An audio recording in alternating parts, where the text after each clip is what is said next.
Hello అండి. అందరు ఎలా ఉన్నారు? మేమైతే బాగున్నాం. మీరు కూడా బాగుండాలని కోరుకుంటూ ఈరోజు వీడియో అయితే ముత్యాలమ్మకి పెట్టుకుంటున్నామండి. అందుకే బోనం వండిన పూలు అవన్నీ సర్దుకొని బుట్టలు అయితే పెట్టుకున్నాం. ఇంకా గుడి దగ్గరికి అయితే వెళ్దామని రెడీ అయ్యామండి. ఈలోపు అయితే మా సార్ కోడిని అయితే తీసుకొని వచ్చాడు.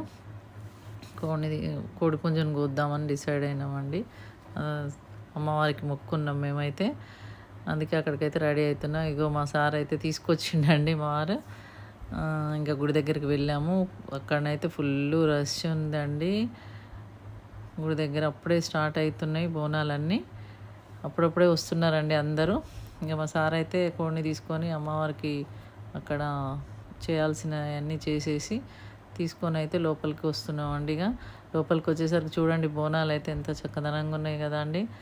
బాగున్నాయి. ఈ రాణి ఆంటీ అయితే అప్పటికే అయిపోయిందంట, వెళ్తుంది.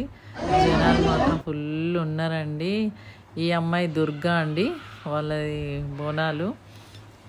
అమ్మాయి వీడియో పంపిస్తే అవి క్లిప్పింగ్ యాడ్ చేసిన అండి. వీళ్ళవి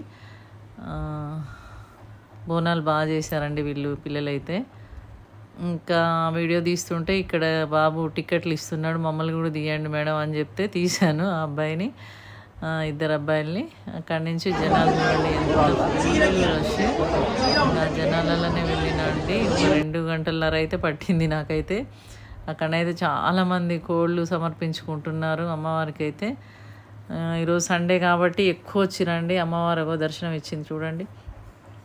ఇంకా ఎక్కడనైతే నైవేద్యాలు బోనాలు అన్నీ అక్కడ సమర్పించుకొని అక్కడి నుంచి ఇంటికైతే వచ్చేసినామండి. లేట్ అయిందని కోడిని కోయడానికి అక్కడే అయిపోయింది. ఇంకా అదంతా చేయడానికైతే అక్కడ ఎవరు లేక మళ్ళీ మేమే తీసుకొచ్చి ఇంటి దగ్గర చేసుకుంటున్నామండి. మన పని మనం చేసుకోవడంలో తప్పేం లేదు కదండి. అనుకోవచ్చు ఇలాంటి వీడియోలు ఎందుకు పెడుతున్నారు అది ఇది అనుకోవచ్చు, కానీ మన ఇంటి దగ్గర చేసేదే చూపిస్తున్నాము. చూడబుద్ధి కాని వాళ్ళు చూడకండి. మాకు మన పని మనం చేసుకోవడంలో తప్పేం లేదు. వచ్చిన పనే కదా, ఏముంది చేసుకుంటే అందులో. అందుకనే మరి అక్కడ లేనప్పుడు తప్పదు కదండి, అందుకే చేస్తున్నాడు మా సార్ అయితే. ఇంకా మన పని మనం చేసుకోవడంలో తప్పేం ఉందండి, ఏం లేదు కదా అని అయితే నా ఉద్దేశం. మరి మీ ఉద్దేశం ఏంటో నాకైతే తెలీదు. మా సార్కి అయితే పాపం కాళ్ళ నొప్పి ఉన్నాయని కింద కూర్చొని మరీ చేస్తున్నాడు. ఎందుకంటే ఇంక అక్కడ ఆ టైంకి లేదు, లేట్ అయిపోయింది. ఇంక అంతా కట్ చేసిండండి. చేసినాక నేనైతే వండడానికి ప్రిపేర్ చేసిన మొత్తం ఉప్పు కారం పసుపు అన్నీ వేసుకొని అంతా మ్యాగ్నేట్ చేసి పెట్టుకున్నా.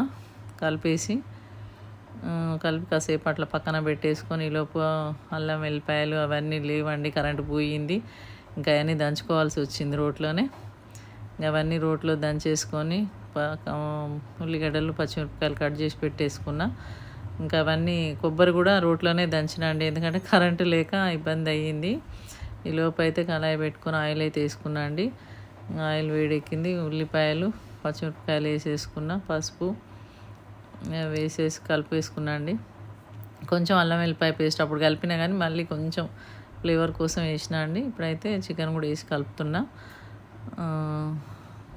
మూత పెట్టేసి ఒక 10 నిమిషాలు అట్లా కారం స్మెల్ పోయేంత వరకు ఉండనివ్వండి. తర్వాత చికెన్ అయితే ఉడుకుతుందండి. ఇంకా ఇందులో అయితే మేము నాటుకోడి కాబట్టి పెరిగేస్తున్నా అండి. పెరిగేయడం వల్ల కొంచెం నీచు వాసన పోతుంది, టేస్ట్ కూడా బాగుంటుంది. ఎవరన్నా తెలియని వాళ్ళు ఉంటే వేసుకోండి, ట్రై చేయండి, బాగుంటుంది. తెలిసిన వాళ్ళకంటే చెప్పనవసరం లేదు. ఈ లోపు అయితే చికెన్ కొంచెం మగ్గిందండి, అందుకే వాటర్ వేసి అయితే కలిపి మళ్ళీ మూత అయితే పెట్టేస్తున్నా అండి. ఇంకా ఉడికింది, దగ్గరకు వస్తుందండి. ఈలోపు గరం మసాలా కొబ్బరి పొడి అవైతే వేస్తున్నా. అవి వేసి కొద్దిసేపు మళ్ళీ ఉడకనియాలండి. మూత పెట్టేసుకొని కాసేపు ఆగిన తర్వాత మళ్ళీ చికెన్ అయితే దగ్గర పడ్డది. ఈలోపు కొత్తిమీర అవి జల్లేసుకొని ఇంకా దించేసుకోవడమేమండి. చికెన్ అయితే రెడీ అయిపోయింది. ఇంకా తినడానికైతే రెడీ అండి. మేమైతే ఇప్పటికే లేట్ అయింది, బాగా ఆకలి మీద ఉన్నాం. ఎందుకంటే ఆ గుడి దగ్గరనే లేట్ అయింది కాబట్టి ఇంకా మా సారు ఆకలి బాగా అవుతుంది కదా అని నేను వచ్చేలోపే పెడుతున్నాడు. ఇంక ఇద్దరం కూర్చొని మాట్లాడుకుంటూ అయితే తిన్నామండి. చికెన్ అయితే ఎట్లా ఉందో చూడాలి అనుకొని వడ్డిస్తున్నాం. చూడడానికైతే కలర్ఫుల్గా ఉంది, టేస్ట్ ఎట్లుంది అనేది చూడాలి కదండి. అందుకనే ఇంకా ఆకలి అవుతుంది కాబట్టి దబ్బా పెట్టేసుకొని అయితే తినేస్తున్నామండి. ఇంకా తిన్న తర్వాత ఇప్పుడైతే ఇంకా మా సార్ అంటున్నాడు లేట్ అయింది కాబట్టి ఇప్పుడు అయితే బాగానే కాలుతుంది, ఇంక అందుకే తొందర తినేసి అంటుండు. తిన్నా అండి, బాగుంది, టేస్ట్ అయితే బాగా మంచి కుదిరిందండి. మా సార్ అంటుండు సూపర్గా వచ్చింది అని చెప్తుండు. మీకు కనుక ఈ వీడియో నచ్చితే లైక్ చేయండి, షేర్ చేయండి, సబ్స్క్రైబ్ చేసుకోండి.